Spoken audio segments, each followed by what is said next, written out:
I was working in sales, and me and my friend were building a technology company where we were providing a solution for people, and hearing a lot from these potential clients about their idea, building that next amazing idea.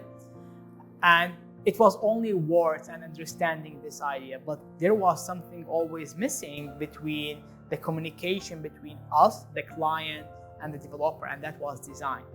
That's when I took the initiative and started making the first design.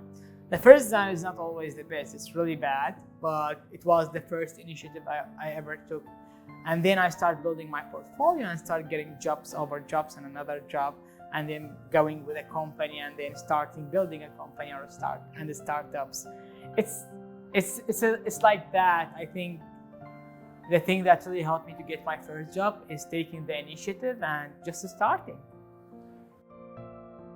UX and UI design has provided me a lot of benefit.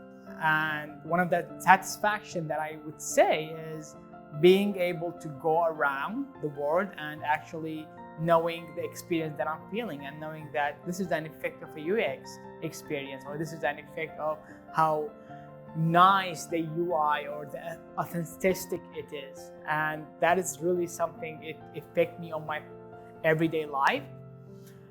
And the nice thing is scientists go to their labs to actually do their experiment. But for us as designers or UX UI designers, we actually experience our labs every day. If we go into a walk, we can actually start experience some of these accessibility and usability.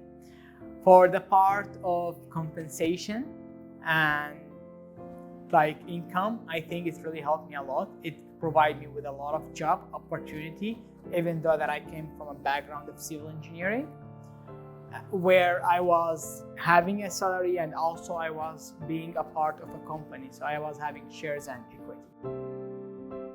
Enjoy it. The journey is really fun. You're gonna learn a lot, but always remember that learning never stops.